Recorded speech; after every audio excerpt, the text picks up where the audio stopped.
Mobile charger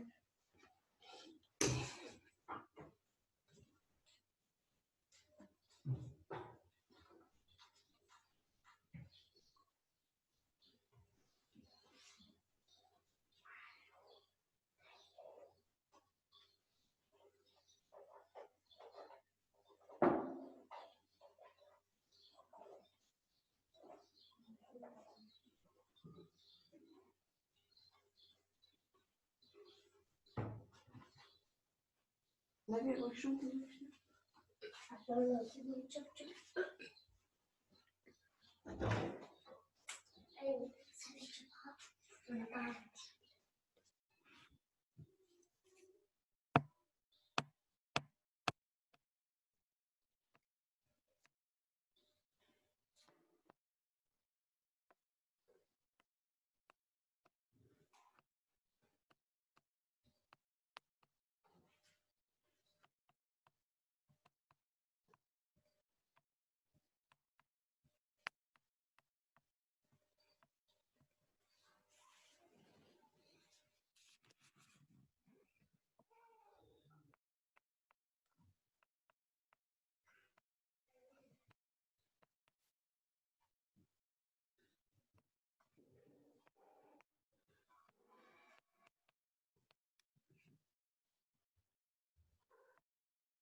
जी अस्सलाम वालेकुम।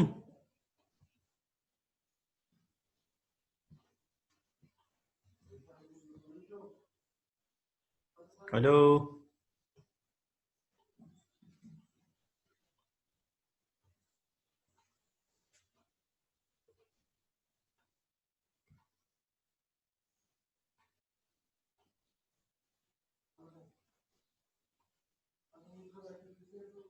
अस्सलाम वालेकुम।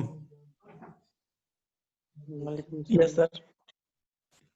कर ले स्टार्ट दोबारा। यस सर कर ले, आ रहे हैं सारे आ रहे हैं। चलें। अच्छा आपके यहाँ पे थे ना yes. हम, देखें यहाँ पे हम थे, वहीं से स्टार्ट कर लेते हैं। देखें हमने कहा था दो रूट्स आ गए थे हमारे पास। एक हमने इसको यूं लिखा था e raise to power a plus j b, और इसी तरह a to e raise to power a minus j से मुराद आयोटा है। ठीक है, यहाँ पे क्योंकि करंट आयोटा आई यूज होता है मैथमेटिक्स में, यहाँ पे हम आई करंट के लिए यूज करते हैं, तो हम इसको जे लिखते हैं इन इंजीनियरिंग डोमेन्स। ठीक है, अच्छा तो अब क्या होगा, इसको हम यूं लिख सकते हैं e raise to power a into e raise to power j b. इसी तरह इसको हम यूं भी लिख सकते हैं e raise to power a into e raise to power minus j b, लिख सकते हैं ना। जाहिर है अगर x1 प्लस x2 होता है उसको हम यूं लिख सकते हैं e raise to power x1 into e raise to power x2। Multiplication में पावर्स आपकी ऐड हो जाएंगी, तो हमने इसको अलग अलग लिख लिया। अब क्या करेंगे, e raise to power a सब में से कॉमन ले सकते हैं। ठीक है, ये आ जाएगा a e raise to power minus j b plus a2 into e raise to power minus j b. ये बात समझ आ रही है हैं? अब यस सर आ रही है। आयोटा x को हम यू लिख सकते हैं, जे है ना, इसको हम यू लिख सकते हैं cos of x plus j plus j sine of x। अगर प्लस हो और अगर माइनस हो तो फिर इस तरह लिख सकते हैं e raise to power minus j x को हम लिख सकते हैं cos of x minus j sine of x. ठीक है, तो अगर इस तरह से हम लिख लें तो e raise to power a ये आ जाएगा आपके पास a1 cos of b, minus है ना, एक प्लस है एक माइनस, एक प्लस होगा, ये प्लस है दूसरा माइनस है, plus j sine of b. ठीक है, पी का फंक्शन है मगर वो बाद में लिखते हैं। इसी तरह ये आ जाएगा आपके पास cos of b minus j sine of b. अब जब आपके कॉम्प्लेक्स रूट आ गए तो इसमें देखें साइनोसाइड्स आ गए, साइन और कॉस क्या है, साइनोसाइड्स हैं। ठीक है, तो अब आपका जो भी होगा सॉल्यूशन उसमें साइन और कॉस आ गए, साइनोसाइड्स आएंगे। ठीक है, तो ये केस नंबर 2 है। केस नंबर 2 में क्या हुआ कि हमारे पास r square L square is less than 4LC, तो इसको हम कहते हैं अंडर डैम केस। ठीक है, हमारे पास जो रेजिस्टर है वो क्या है, स्मॉल है, इसलिए आपके पास कैपेसिटर और इंडक्टर का जो है रिस्पॉन्स वो डोमिनेट कर रहा है। ठीक है, तो इसमें साइनोसाइड जाएंगे। अब ये बाद में मैं आता हूं, जब आपको मैं ये कल वाली लैब के थोड़े से रिजल्ट्स दिखाऊंगा तो फिर आपको समझ आ जाएगी। अब आते हैं केस नंबर 3 की तरफ, वो है क्रिटिकली डैम। ठीक है,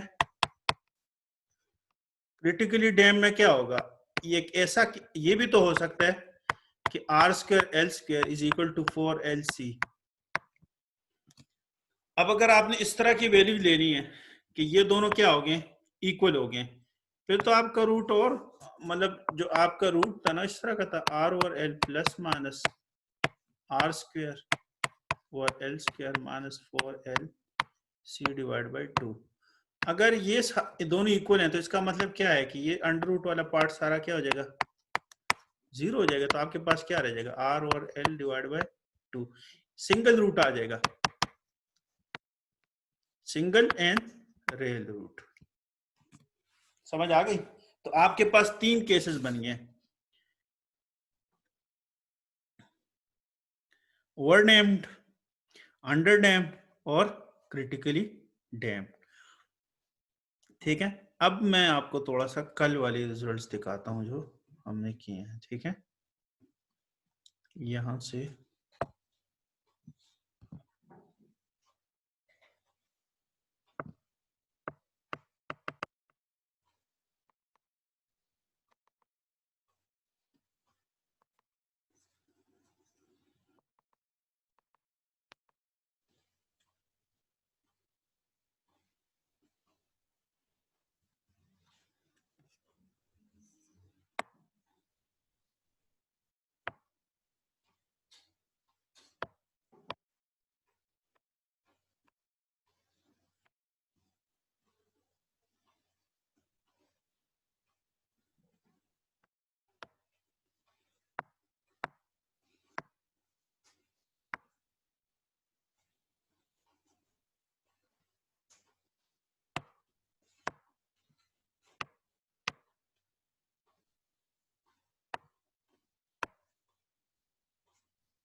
ये देखें, ये शेयर हो गया, नजर आ रहा है आप लोगों को? हेलो हेलो, यस सर, अब आ जी रहा सर, है। नजर आ जी रहा सर, आ रहा है, आ रहा है। ठीक है।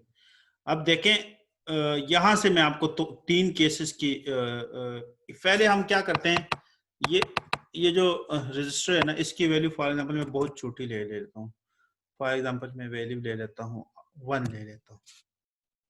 अब कौन सा केस होगा ये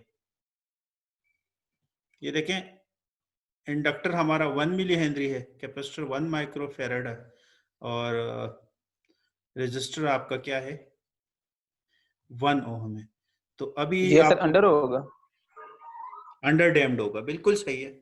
अब देखें जी होता क्या है, इसमें साइनोसाइड जाएंगे, कॉज और साइन की वजह से आपके पास क्या आएंगे, साइनोसाइड। तो ये कल मैंने लैब की हुई है या फिर आप देखेंगे सिमुलेट में जाएंगे, एनालाइज में हम ट्रांजिएंट रिस्पांस ट्रांजिएंट एनालिसिस देखना चाह रहे हैं।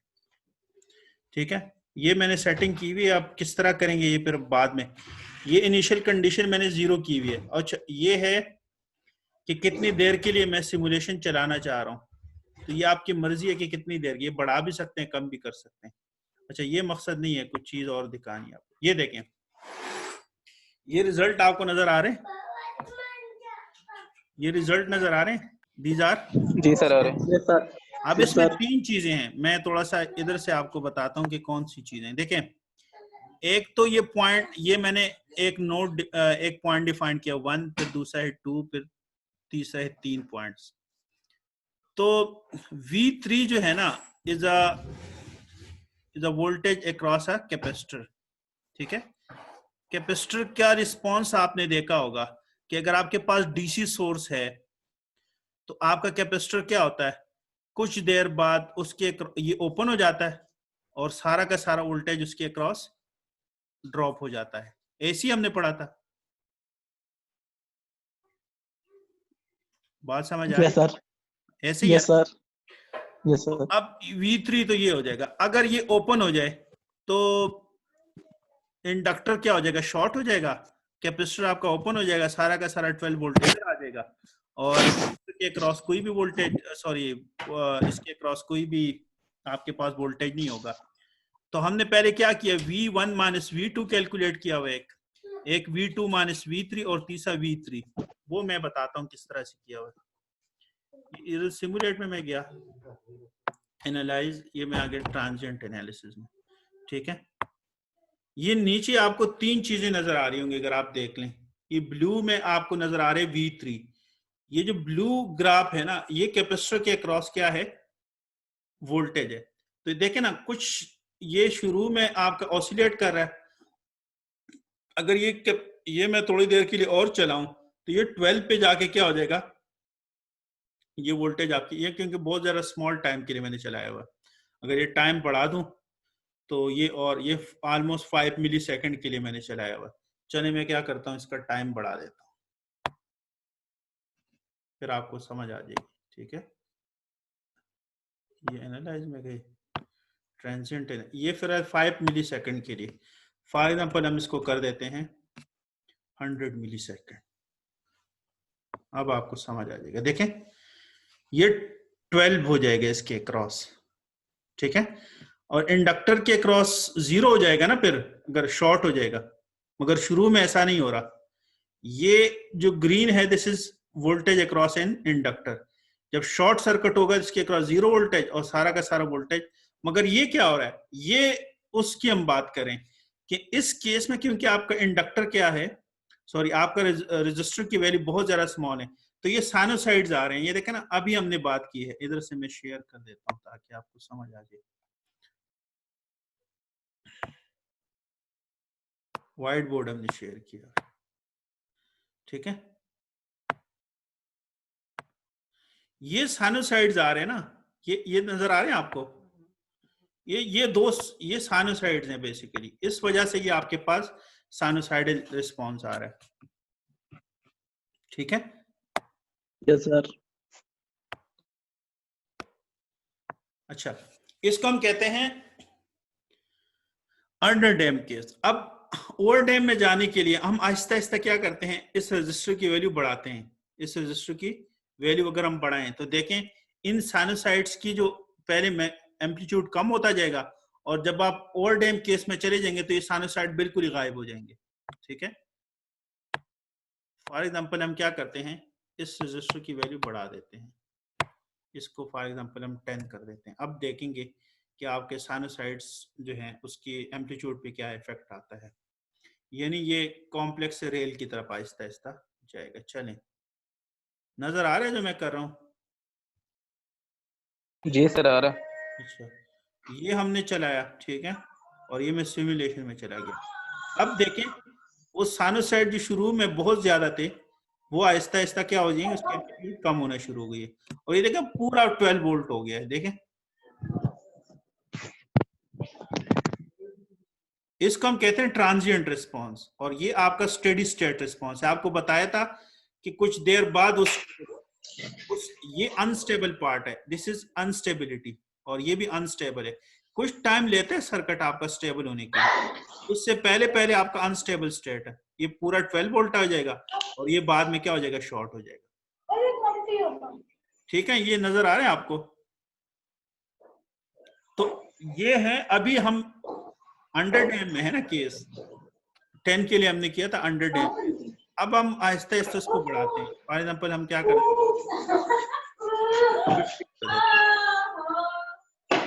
अगर 50 करें और फिर हम चलाएं, इसको सिमुलेट करें,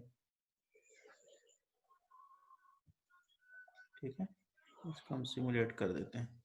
तो ये देखें वो आपके साइनोसाइड बिल्कुल ही ऑलमोस्ट क्या हो गए, खत्म हो गए। ये समझ आ रही है? वही रिस्पॉन्स आपका सर ये थोड़ी सी अभी भी है, ये कैसे करेंगे? अभी पूरा नहीं किया ना आपका। चलें इधर से मैं कैलकुलेट करके बता देता हूं। ये अभी अंडर डैम्ड ही है, ओवर डैम्ड नहीं है। कैसे अंडर डैम्ड है, इधर से मैं बता देता हूं आपको।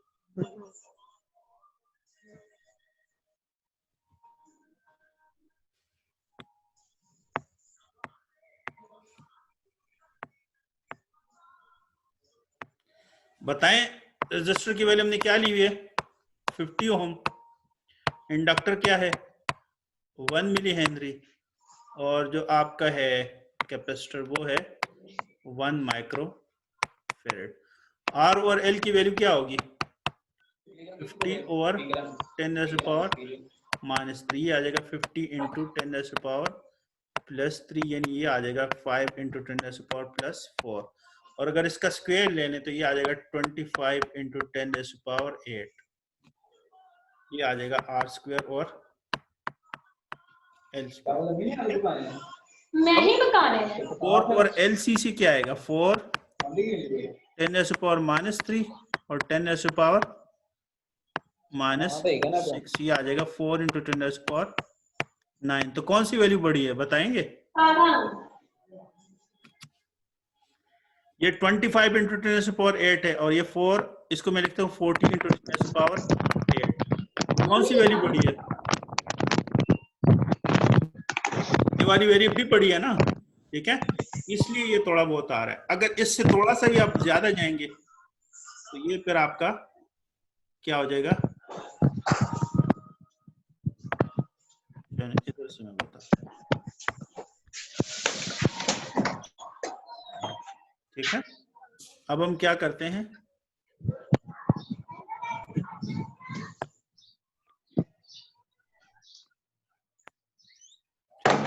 अब अगर ज्यादा बढ़ा दें, फॉर एग्जाम्पल इसको हम 1 किलो हम कर देते हैं, और फिर आप चलाएंगे इसको, फिर आपको समझ आ जाएगी। अब ये ओवर डैम्ड केस होगा, ठीक है, ये साइनोसाइड्स ऑलमोस्ट क्या हो जाएंगे, अब समझ आ रही है,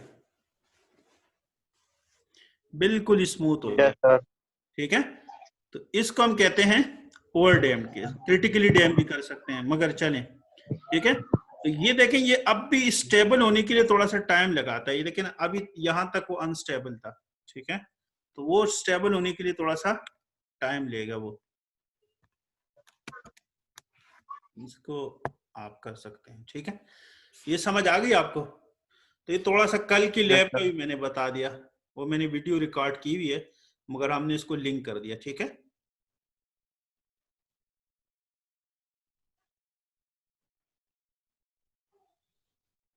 इसमें कोई सवाल है तो पूछ लें। No sir. नहीं है सवाल? No sir. अच्छा ठीक है, नो सर। चलिए ये 3 केस देखे ना।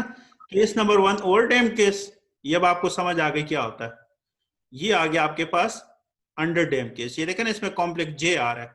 जे का मतलब क्या हुआ कि जे का मतलब हुआ कि this is a complex number, तो इसके दो रूट्स आएंगे तो इसमें साइनोसाइड्स आ जाएंगे। ठीक है, ये देखें, ये इसने वही काम किया जो मैंने आपको लैब में बता दिया। ठीक है, क्रिटिकली डैम को छोड़ दें, ओवर डैम केस। ठीक है, और ये अंडर डैम केस में हमारे पास क्या आ रहा था, साइनोसाइड्स। लैब से आपको करके बता दिया। ठीक है, क्रिटिकली डैम को भी मैंने नहीं छेड़ा, मगर उसमें एक आ रहा है आपके पास ओवर डैम केस में, शुरू वाला। बात समझ आ रही है? ठीक है, ये इसने लिखा हुआ है कॉज और साइन के फॉर्म में, ये मैं बता रहा था आपको। एक कॉज आ गया, एक आपके पास साइन आ गया। ठीक है, ठीक है, ये देखें, ये लिखा हुआ था इसने। क्रिटिकली डैम में हमने क्या कहा कि एक ही रूट आएगा आपके पास। ये देखा ना, S1 और S2, क्योंकि अंडर रूट वाला पार्ट 0 हो गया तो एक ही रूट आ गया आपके पास। ठीक है, तो इसलिए आपके पास एक ही रूट आएगा। तो ये स्पेशल केस है। बाकी दोनों केस में क्या होता है, दोनों रूट्स आते हैं, एक में दोनों रियल आ जाते हैं, एक में दोनों कॉम्प्लेक्स आ जाते हैं। ठीक है, तो इसका ये है हमारा second order RLC circuit, second order. तो ये कुछ एग्जांपल्स हैं, ये फिर आप कर सकते हैं। ये लिखा पहले एग्जांपल क्या है, अच्छा मैंने आपको एक प्रॉब्लम दिया था, वो किसी ने भी जमा नहीं कराया। ठीक है, तो वो प्रॉब्लम्स और ये प्रॉब्लम आज आप जो मैं दे रहा हूं, ये आपने उसके साथ करने हैं। नेक्स्ट क्लास में आपने ये असाइनमेंट जमा करानी है। कम से कम इसमें से 8 एक क्वेश्चन होंगे, 4 पुराने वाले और 4 ये नए हो जाएंगे। ठीक है, चलिए, ये एक आसान क्वेश्चन है, ये दूसरे वाला बता दें। दूसरे वाले क्वेश्चन में लिखा हुआ एक RLC सर्किट है जिसमें R आपके पास 2 ओम है, L आपके पास 1 हेनरी है, और कैपेसिटर पहले पार्ट में 1/2 फेरेड है। तो वो बता रहे कि बताओ कि ये कौन से उसमें है, determine the type of response, over damped है, अंडर डैम्ड है या क्रिटिकली डैम्ड है। तो ये कैसे करेंगे? रजिस्टर हमारे पास क्या है, रजिस्टर इज 2 ओम, और इंडक्टर आपके पास क्या है, इंडक्टर इज 1 हेनरी, 1 हेनरी, और जो कैपेसिटर है वो पहले केस में उसने बताया हुआ है 1/2 फेरेड है। तो बताएंगे कौन सा है ये। इस तरह करेंगे ना, R और L, R और L से क्या आएगा, 2 और 1, यानी 2 आ जाएगा, और स्क्वायर करेंगे R स्क्वायर और L स्क्वायर, तो क्या आ जाएगा 4, और 4 और LC से क्या आएगा 4, 1 × 1/2, 2 पर आके क्या हो जाएगा 8। तो कौन सा बड़ा है, ये बड़ा है या ये?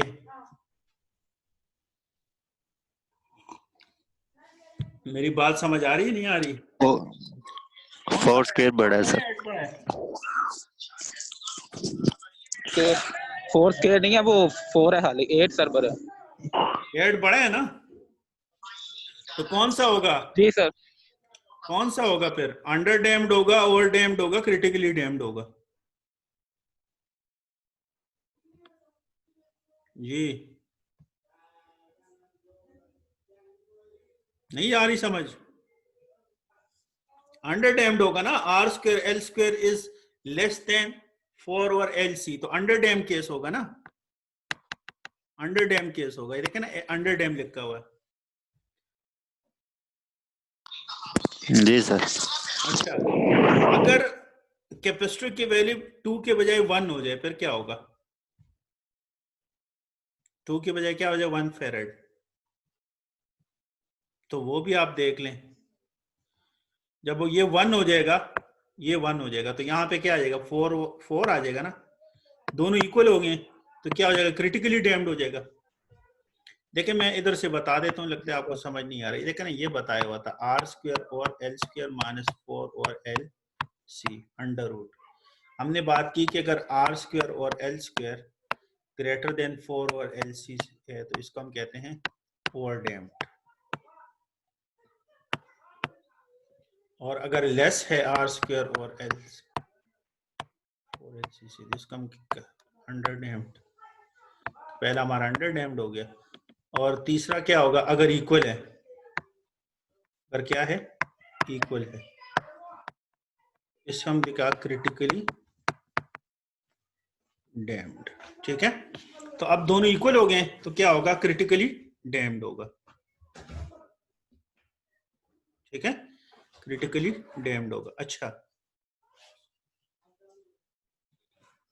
तीसरा आप देख लें, तीसरे में क्या है, तीसरे में आपके पास कैपेसिटर 2 फेरेड है, तो बताएंगे कौन क्या होगा।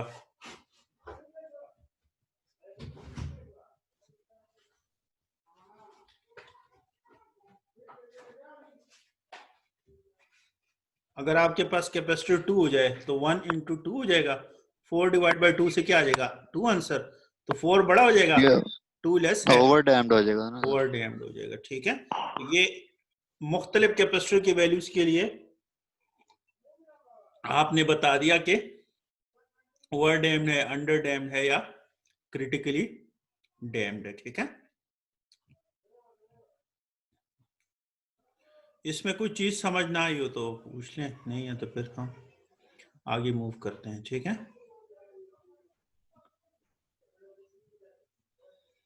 अच्छा ये दो कांस्टेंट्स की बात हो रही है, ये जो हमने कहा ना 4 ओवर LC, तो 1 ओवर LC जो होता है इसको हम कहते हैं ओमेगा नॉट। ठीक है, ये इधर इसने बताया होगा, ये मैं इधर से बता देता हूँ कि ओमेगा नॉट को क्यों कह रहा है और उसको क्या कह रहा है।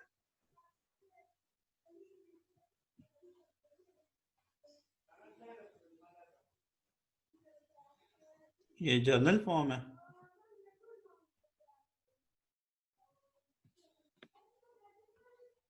ये हमारी इक्वेशन थी, याद है। अच्छा, यहाँ पे अब ओमेगा नॉट को क्या कह रहा है, 1 ओवर LC को कह रहा है ओमेगा नॉट स्क्वायर। क्या कह रहा है, ओमेगा नॉट स्क्वायर कह रहा है, 1 ओवर LC को क्या कह रहा है ओमेगा नॉट स्क्वायर, और इसको वो 2 इंटू साइन। चलें, ये सिंपल ये बताया हुआ है कि ओमेगा नॉट आपके पास क्या हो जाएगा 1 ओवर अंडर रूट LC, तो ये जस्ट कांस्टेंट है वो यूज कर रहा है, ये देखें इधर वो यूज कर रहा है, तो ये कोई इतना बड़ा मसला नहीं है, ये आप निकाल सकते हैं वैल्यूज क्या होंगी। ठीक है, तो ये वो फिर आप निकाल लीजिएगा, फिलहाल मैं इसको छोड़ रहा हूँ।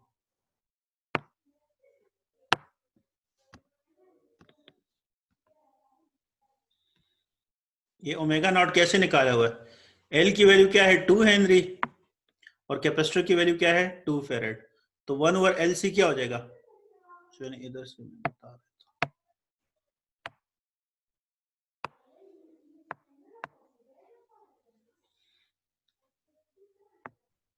ये देखें ना ओमेगा नॉट स्क्वायर को वो कह रहा है 1 ओवर LC, तो ओमेगा नॉट क्या हो जाएगा 1 ओवर LC का अंडर रूट। अच्छा, एक 1 है और एक के आपके पास क्या है 2 है,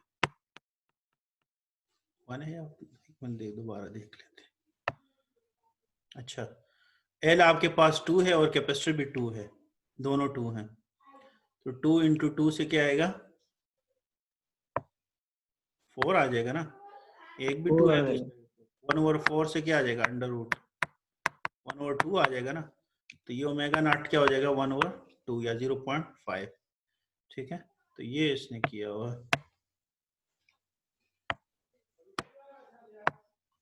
ठीक है, ये ओमेगा नॉट 1 ओवर 2 यानी 0.5, इसी तरह वो भी किया हुआ है, वो भी फिर आप देख लेंगे। ठीक है, R ओवर L है ना, तो 1 ओवर 2 वो भी आ जाएगा, R ओवर L। ठीक है, एक कांस्टेंट है उसको नाम दिया हुआ। ठीक है, तो ये है हमारा सेकंड ऑर्डर सर्किट। चलिए कुछ एग्जांपल है, ये आपने करनी है। अच्छा, ये तो स्टेप बताए हुए ना कि किस तरह करनी है, ये हम डिस्कस कर चुके हैं कि पहले आप उस पर केवीएल या कैसी निकालेंगे, डिफरेंशियल इक्वेशन निकालेंगे, डिफरेंशियल इक्वेशन ये निकाल ली, फिर आपके पास जो सेकंड ऑर्डर है उसको m स्क्वायर कह दें, s स्क्वायर कह दें, फर्स्ट डेरिवेटिव को s कह दें और उसको सॉल्व कर दें क्वाड्रेटिक इक्वेशन से। ठीक है, फिर आपके पास डिपेंड करता है कि एक आर और एल, जो एक आपके पास ओवर डैम आ सकता है, अंडर डैम, ये बताया हुआ है, अंडर डैम या क्रिटिकली डैम है, ये डिपेंड करेगा आर और एल और सी की वैल्यूज पे। ठीक है, ये फिर बताया हुआ कि किस तरह आपने, ये इतना बड़ा मसला नहीं है। चलिए, ये कौन करेगा ये सवाल? इस सवाल में और पिछले सवाल में क्या डिफरेंस है? हमने जो प्रॉब्लम किए हैं, सर्किट सॉल्व किया है, वो है सीरीज के लिए, ये है पैरेलल। तो वो डिफरेंशियल इक्वेशन आई थी आई में, ये आ जाएगी सिंपल वी में। बाकी तो कोई मसला नहीं है ना, बाकी डिफरेंशियल इक्वेशन पे कोई असर नहीं पड़ना है। देखें 1/RC आ जाएगा। और चलिए मैं इधर से थोड़ा सा बता देता हूँ कि ये इक्वेशन कैसी आएगी। बोर्ड पे चले जाते हैं। फॉर एग्जाम्पल आपके पास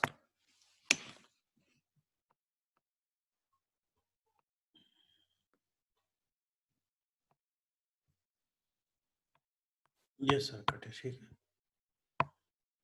कोई करंट सोर्स लगाया हुआ है आपने, फॉर एग्जांपल चलिए कोई करंट सोर्स लगा दिया। अब कैपेसिटर सॉरी पैरेलल सर्किट है, तो पैरेलल सर्किट में क्या लगाएंगे? केवीएल लगाएंगे, केसीएल लगाएंगे? केसीएल लगाएंगे ना। तो जो भी आपके पास आई एस करंट है वो किसके बराबर होगा? I R plus I L plus I C. Node पे लगा दें आप, ये करंट और ये करंट, ये टोटल करंट क्या? आई एस, अगर मेरे पास टोटल करंट है, इसके बराबर होगा।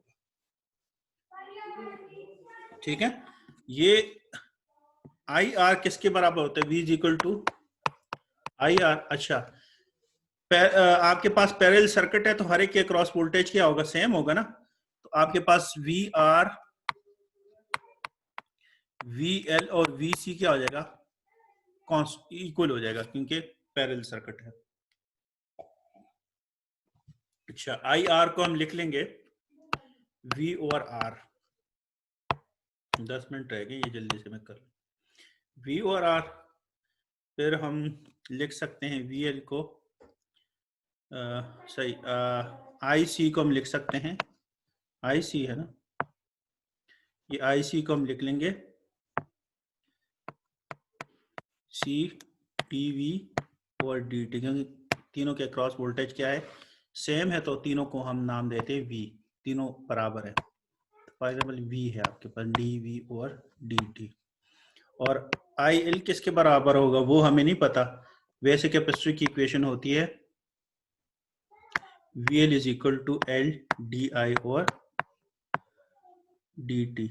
तो अगर आपने I निकालना है, IL निकालना है, तो वो हो जाएगा 1/I VL इंटू DT। तो इसको आप अगर इधर पुट कर दें, 1/L VL इंटू DT, और एक दफा इस सर्किट को अगर आप क्या करें, डेरिवेट कर दें। ठीक है, एक दफा डेरिवेट करें तो ये आपके पास वही इक्वेशन आ जाएगी जो आपने लिखी हुई है।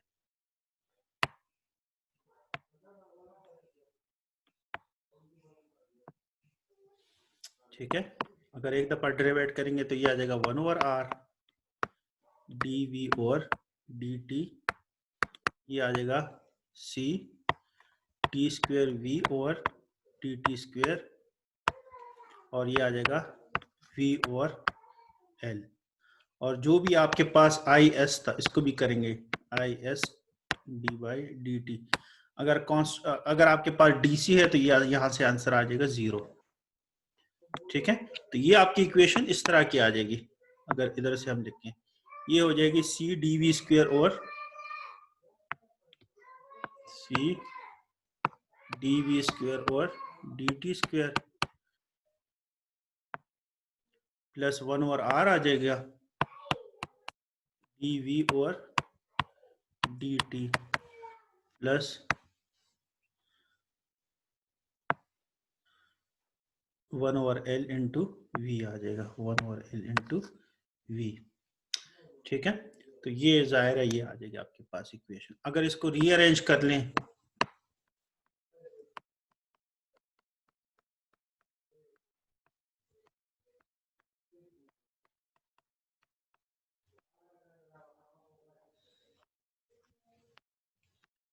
ये 0 कर दें इसको बेशक, ठीक है। तो ये देख लें, अब आप यहाँ पे आपके पास चीजें क्या होगी, डिफरेंट हो गई। तो ये वही इक्वेशन है जो अभी इधर लिखी हुई थी, ठीक है। ये देखें, यही इक्वेशन आप डिराइव हो गई। ये समझ आ रही है जी? हेलो, आवाज आ रही है? Yes sir. ठीक है, ये इक्वेशन आ गई आपके पास, second order differential equation.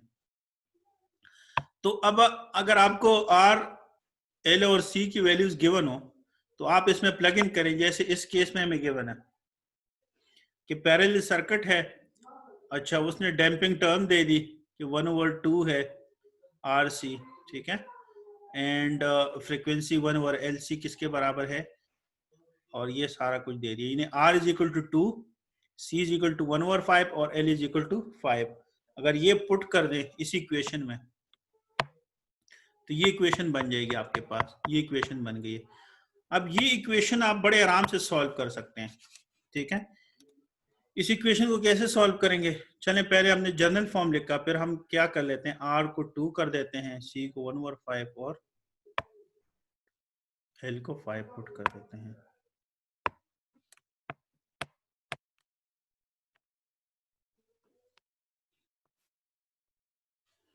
R हमें गिवन है 2 ओम,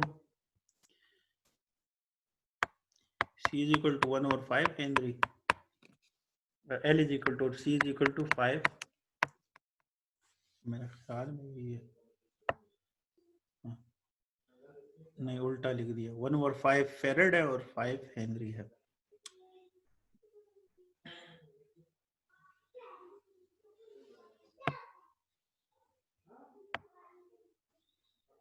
ठीक है, तो ये 5 है एक और ये 1/5 है, ठीक है।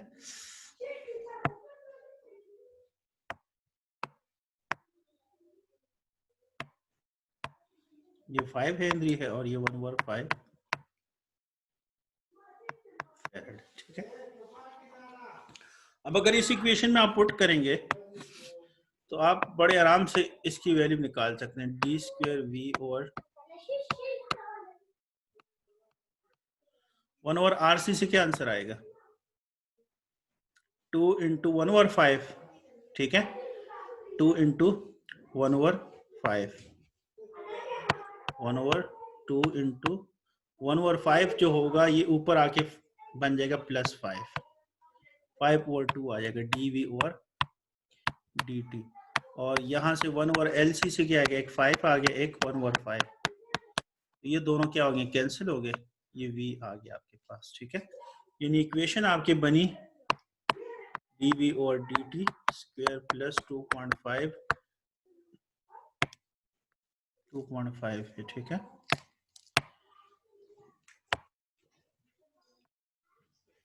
टू 2.5 dV और dt plus V is equal to 0।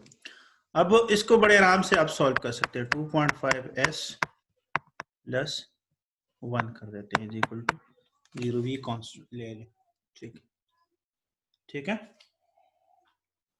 तो इसको सॉल्व कर लें। सेकंड, इस केस में हमारे पास A क्या है, A is equal to 1, B is equal to 2.5, C is equal to 1। तो अगर आप इस तरह से इसमें पुट कर दें, -B प्लस -B² -4AC और 2, क्वाड्रेटिक इक्वेशन है, तो यहां से आ जाएगा -2.5। कौन सा केस बनेगा, B ग्रेटर है ना कि स्मॉल है, B² क्योंकि ग्रेटर है, -4 1 × C, 2.5 का स्क्वायर क्या होगा,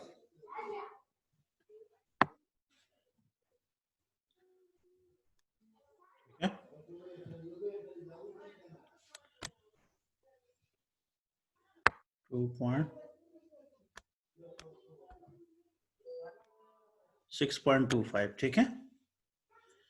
तो यहां से आ जाएगा आपके पास, ये आ जाएगा -2.5 प्लस -6.25 -4 डिवाइड बाय 2। 6.25 में से 4 माइनस करें 2.25 हो जाएगा, 2.25 का क्या ले लें अंडर रूट ले लें तो 1.5 आ जाएगा आपके पास, ठीक है। अब ये दोनों जो आपके पास रूट्स आ गए ये क्या है, these are real roots. 2.5 minus भी आएगा ना, माइनस 1.5 डिवाइड बाई 2। तो एक दफा 1.5 को प्लस ले लें, एक दफा माइनस ले लें। अगर आप प्लस लेंगे तो क्या आ जाएगा आपके पास, माइनस 2.5 1.5, यहाँ से आ जाएगा 1/2, ये 0.5। ये एक रूट आ गया, इसको S1 कह दें। इसी तरह S2 आप निकाल सकते हैं, माइनस 2.5 माइनस 1.5 डिवाइड बाई 2। अब दोनों ऐड हो जाएंगे तो 4/2 से आ जाएगा -2। तो दो रूट्स आ गए, एक आपके पास आ गया 0.5 और एक आ गया -2 S2। अब आप इसको इक्वेशन में पुट कर दें, e raise to power minus plus 0.5, ये माइनस, सॉरी ये माइनस आ गया ना, माइनस 0.5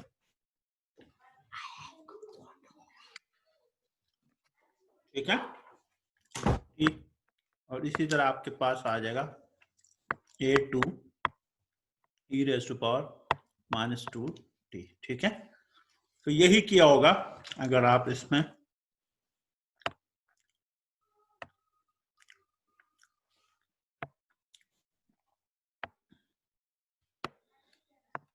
ये एग्जाम्पल है, ठीक है, यही किया हुआ है। देखें दो रूट्स निकालनी, एक -0.5 एक -2, और ये देखें ये इसने पुट कर दिया। अब अगर इनिशियल कंडीशन आपको गिवन हो तो आप A1 या A2 या K1 K2 की वैल्यूज निकाल सकते हैं, ठीक है। ये पूरा सॉल्व करके आपके पास ये आंसर आ जाएगा, ठीक है। इसमें कोई चीज पूछनी है, एनी क्वेश्चन?